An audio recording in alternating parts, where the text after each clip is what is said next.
It's Not a Winter Storm by Afterglow.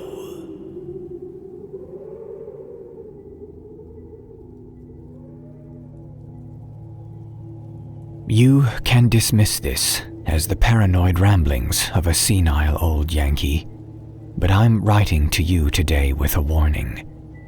It's not a winter storm like they said it was. I awoke last Tuesday at 7:30 a.m. to the sounds of my alarm clock radio. It's always set to a local station.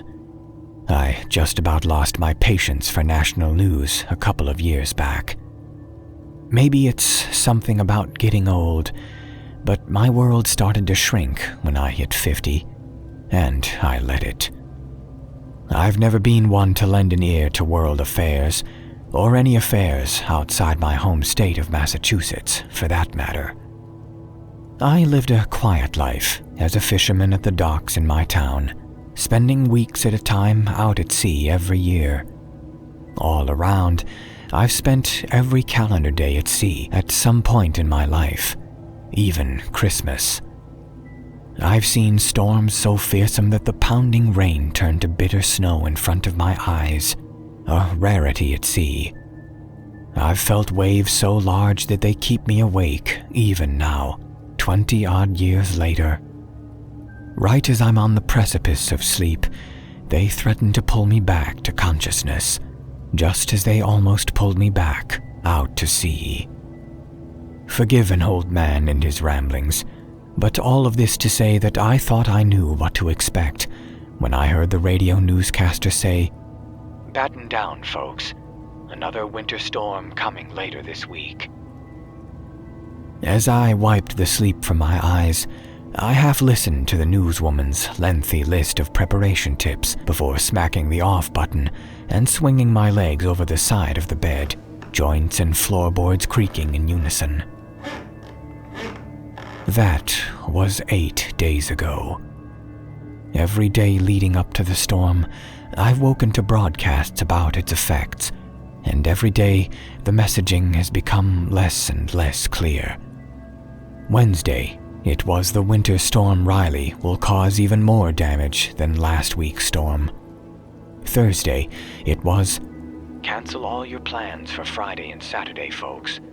The state advises all residents to stay in their homes until after the storm." Friday morning, I woke up with a jolt to the grating beeps of the statewide emergency alert system. I turned on my TV, which can usually be relied on to get at least a few channels. Not Friday. Friday, every screen was blank, except for a red banner at the bottom with the words, "State of emergency declared for coastal region of southern Massachusetts. Do not attempt to flee your homes," moving across repeatedly, all the while accompanied by that same grating 3-beep cycle. My stomach fluttered with uneasiness as I read the message a second time and fully grasped the choice of words. Flee? Why would a whole town flee at the thought of some wind and snow? We're nor'easters ourselves, after all. I put my robe on and made my way down the stairs to my back door, expecting the fearsome gales and pelting snow that I had come to expect from a life at sea. Instead, I opened the door to an eerie, permeating quiet. The coastline cacophony that served as the constant background for my life here, the screaming of gulls and crashing of waves and howling of wind, was utterly gone, and in its place was a silence so complete that it caused the back of my neck to prickle with a deep and foreboding sense of wrong. The sky was devoid of the heavy, foreboding gray clouds that the newscasters had promised, instead featuring a consistent blanket of greenish-gray fog above the sea. I hurriedly closed the door, amplifying the distant sound of the 3 blaring beeps from my TV upstairs. I put a kettle of water on the stove before heading upstairs to get dressed, the uneasiness in my gut turning into an incessant gnawing as I turned to switch off the TV. The emergency alert at the bottom of the screen had changed to read, "Do not leave your home. Do not leave your home. Do not leave your home. Do not leave your home. Do not leave your home. Do not leave your home." Underneath my feet, the kettle began to shriek as the beeping of the television reached a heightened pitch. "Do not leave your home. Do not leave your home. Do not leave your home. Do not leave your home. Do not leave your home. Do not leave your home. Do not leave..." The television screen turned black with a pop, shutting down in coordination with my lights. A few seconds later, a sound with twice the force of a foghorn blast and the same thunderous intensity as a train blasting past roared over my head from the sea towards the mainland. A flash of green lit up the dim sky, for a second illuminating the utter stillness from before. I waited in my house for 38 minutes before the noise and rumbling came thundering past from the town back towards the sea. That was 5 days ago. The power came back on as soon as the noise was gone, as did the howl of the wind and crashing of the waves. But it's what happened during those 38 minutes that caused the gnawing in my gut to persist.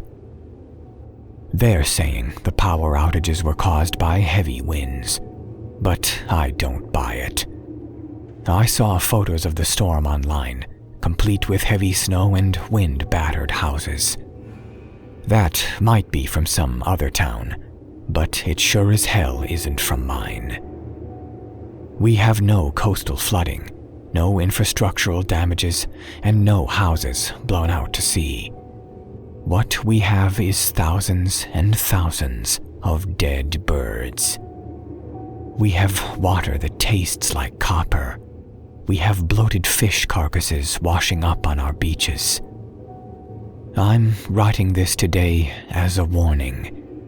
I don't know what the hell happened last week, but I'm sure as hell it isn't what they said it was going to be. If you're in the Northeast, take special care. And if they tell you not to leave your homes, you do well to listen. I'm telling you this today as a warning, because today I woke up at 7:30 a.m. to the words, "Winter storm Quinn set to break later this afternoon. Expected to cause even more damage than Riley."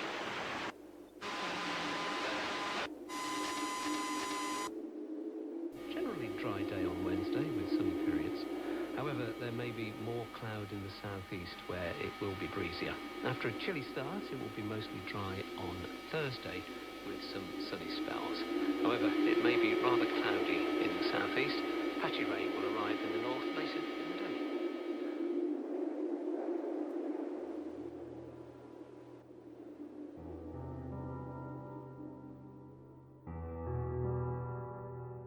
The Snow Isn't Melting by E. Jawa. I don't think I'm crazy, but part of me is hoping I am.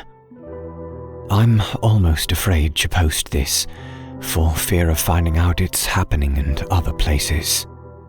I know if I try telling people offline, they will think I'm crazy, and that won't help anyone. People never think about all the snow they bring with them, into their cars, office, home, everywhere. Why would they? It's just snow after all. Once inside, it only takes minutes for remaining snow stuck to your jacket and boots to melt. It's just a normal part of winter. I know I never really thought about it. At least, not until yesterday. It started snowing here in Portland, Maine on Wednesday. I know other parts had been dealing with rough winter weather, but this was our first storm of the season. It wasn't even a bad storm. A bunch of us left the office early, but that was probably more due to work being slow. The snow was just an excuse to leave early. My girlfriend and I work at the same company, so I went home with her. It wasn't snowing that hard, but there was a decent amount of accumulation. We brushed the snow off the car windows and headed home. Once home, we had snow on our gloves, jackets and hats. Again, like any other winter storm. It was an uneventful night. She had some baking to do to prepare for Thanksgiving, and I had some Dragon Age to play. We had to get up early the next morning. We were spending Thanksgiving separately with our families, so she was going to drop me off at my parents', then head to Manchester to hers. She was going to come back on Friday. It must have been because I was tired that I chose to ignore the first signs that something was off. There was some snow on the windowsill, just a little bit, so I figured she must have opened the window briefly when I was in the bedroom. Then there was our jackets, which still retained last night's snow. There also seemed to be more of it, if only just by a little bit, than from what I remembered last night. She didn't seem to notice, and I was still waking up and too tired to care. She grabbed her jacket, and I saw some snow fall to the ground. I grabbed my other jacket, since the one I wore the previous day was more for riding my bike at night. I kissed her goodbye when we got to my parents', and she left on her way to Manchester. I really hope that wasn't our last kiss. Thanksgiving was nice, but pretty much the same as the last few years. Ours consists of breakfast, parade, dog show, movie, then dinner. Boring, but nice. My girlfriend texted me shortly after she got to her parents', saying their power was out. It was out in many places, both in Maine and New Hampshire. That night, my sister dropped me off back home. What greeted me when I opened the apartment door was shocking, to say the least. Snow everywhere. There was at least a foot covering everything. Snow tumbled into the hallway when the door opened. It was really cold too, colder than it was outside. I could see that the kitchen window was broken. A tree must have fallen, or a large branch, breaking the window, letting in the elements. Still, it seemed like entirely too much snow, considering it was only snowing through the morning and not that hard. The shards of glass that still remained in the window didn't look right either. They were white, covered in thick frost. I got my landlord. He lives in the same building. He was more shocked than I was. He said that he was here all day and didn't hear anything break. No trees, no branches, or windows. He insisted that he would take care of it and that he would cover any hotel costs until they cleared it out and fixed the window.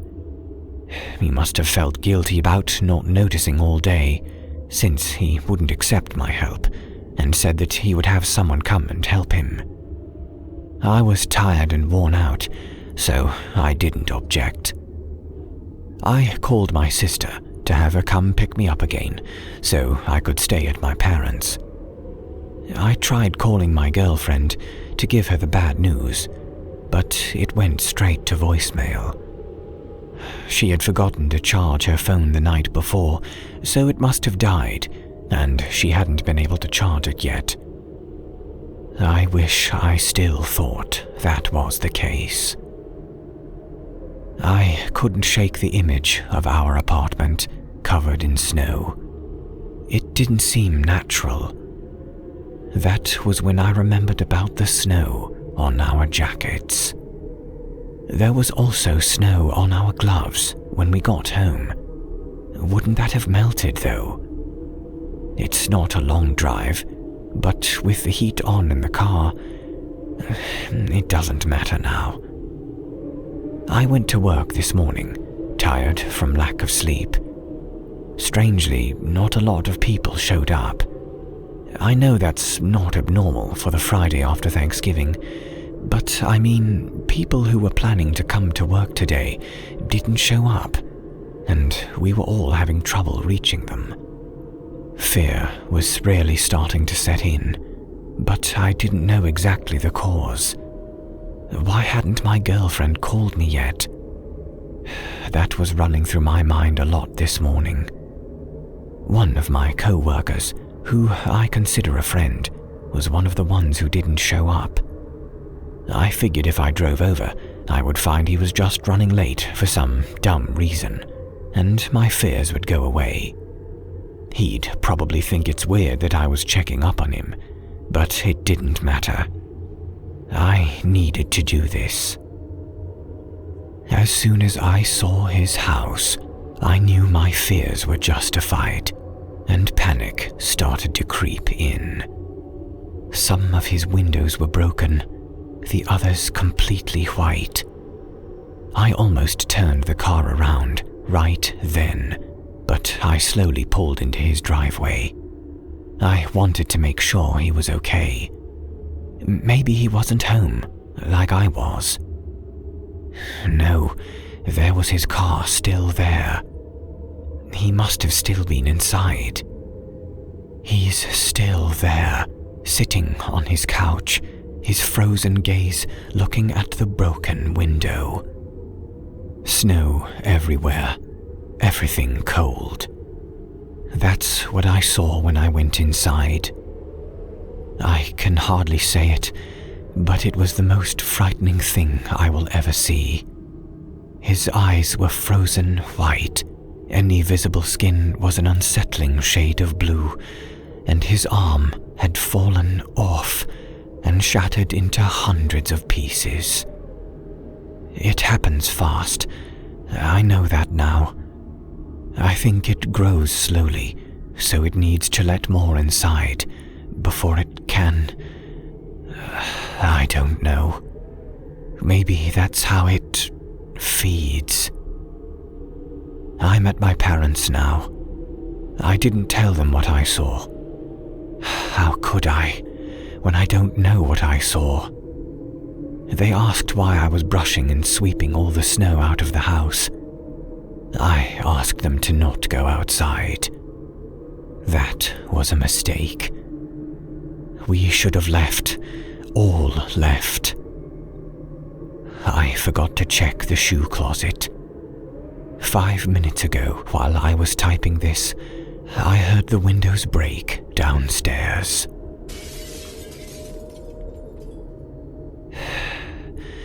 It's starting to get cold.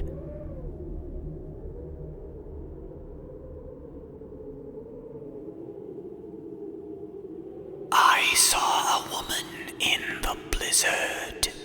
By Cold Cuts 42.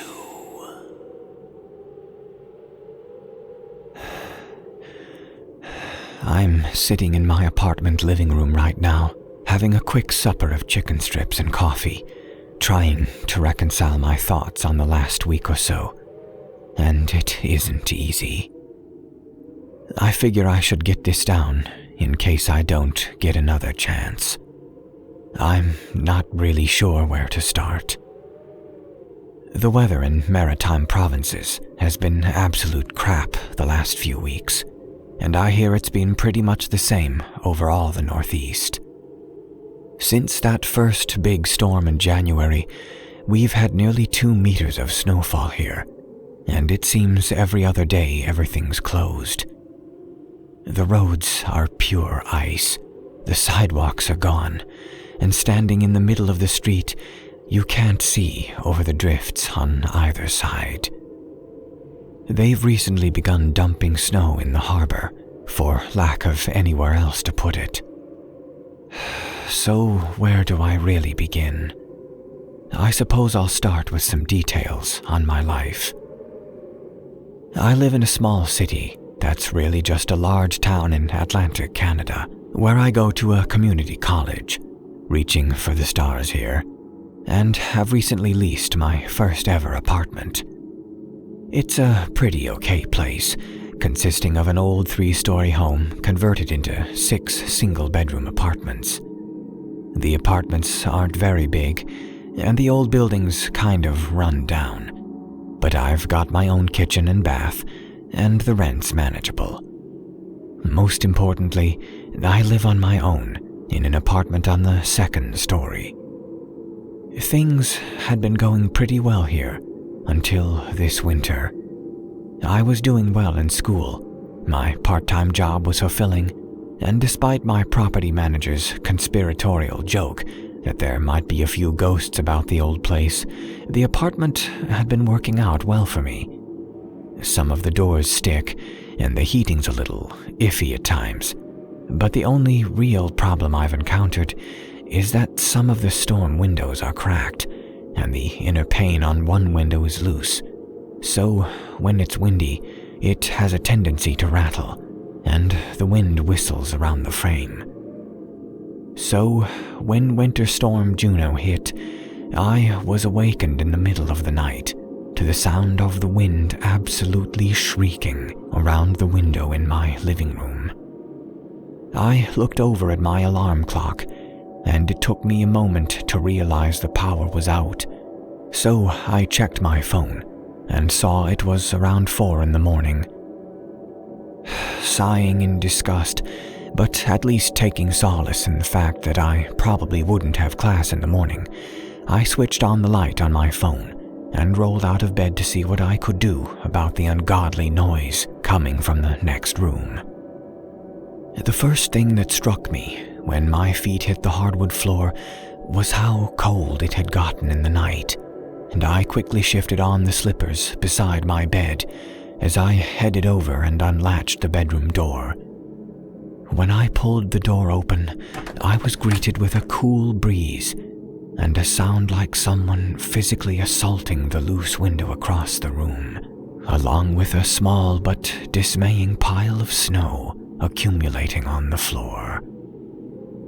Muttering a curse on the injustice of nature, I fetched a towel to clean up the snow and then set about ending the wretched racket the loose window was making, finally managing to stop its rattling by wedging a few cardboard adverts that had arrived in the mail earlier in the week into the space between the glass and its frame. Satisfied that the noise level had dropped to little more than a pitiful whistling, I was turning to go back to bed when my eye caught something moving in the yard below. Straining to see the storm, I could vaguely make out a pale figure walking past the building, trudging along as if it wasn't knee-deep in snow and -40 outside with the wind chill. Between the darkness and blowing snow, I couldn't make out any details of the figure, so after watching it for a few more minutes, I shook my head at the crazy person walking in the blizzard and headed to bed. Apart from a persistent feeling of uneasiness, nothing else happened until Monday's blizzard, when again I woke with a start in the early hours of the morning. Apart from the wind howling outside, everything else was completely silent. A glance at my clock told me it was just before 3, and that thankfully the power was still on. Feeling for the lamp next to my bed, I switched it on and took a look around my room, noting nothing out of the ordinary, until I happened to peer out of the window. There across the street, standing in the swirling snow under a street lamp, was a woman. Her face was obscured by what looked like some sort of mask, but other than that, she wore next to nothing, only some rags on her upper and lower body, which might have once been clothes. She was rail thin and her skin was the palest of anyone I had ever seen. Her head was angled up, and I knew she was looking directly at me. For a moment, nothing happened as we stared at one another, her in the middle of a blizzard, and me frozen, where I sat in sudden and inexplicable fear. Then I began to hear a voice calling my name across the distance. At first I didn't recognize the voice, and it seemed to have a raspy quality, as if the speaker wasn't used to vocalization. But then it began to sound familiar, becoming the voice of a childhood friend, my mother, a girl I had dated briefly in high school. Every time the voice spoke, it changed, becoming someone else I had known well at one point or another. I sat transfixed, just listening to the call for some time until eventually I was startled into alertness by a sudden shriek.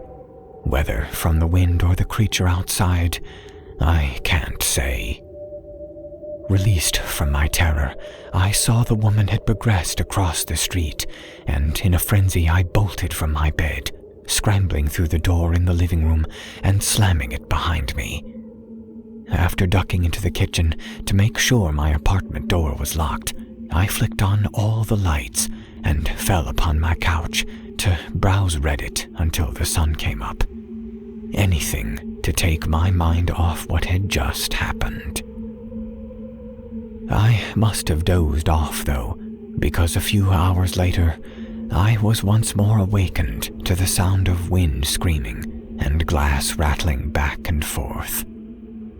Figuring the cardboard had slipped out of the window frame, I sat up to fix it, and froze when I saw the source of the noise. Clinging just outside the window, staring in at me, was the woman tapping on the glass and screaming. From this distance, I could now make out every detail of her appearance. Her pale, frost-bitten skin stretched over her bones like leather on a wooden frame. Her hands were blackened from the cold, and her nails were gruesomely long and sharp-looking. Her limp dark hair and the ragged remains of her clothes reminded me of something I had seen in the news a few weeks ago about a girl who had gone missing in the big storm. Worst of all, though, was what I had previously mistaken for a mask, as she wore the front of what looked like a carved-out human skull on her face, painted with the lines of a red substance I didn't want to acknowledge as probably being blood.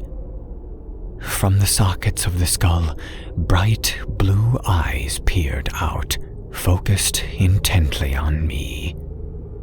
When she saw that she finally had my attention, her screaming ceased, and it looked like she smiled, though it was difficult to tell behind the perpetual grimace of the skull. She began to talk to me then, in voices just like she'd called to me earlier. And though I hate to admit it, I talked back. I can't repeat what was said. Most of it I don't remember. The rest I don't want to remember. Can't bring myself to even type it out. At the end of our conversation, she pulled away the cracked storm window and lifted the inner pane, strong enough to easily splinter the wood as the metal latch tried to hold it closed. Snow poured in around her as she climbed through the window.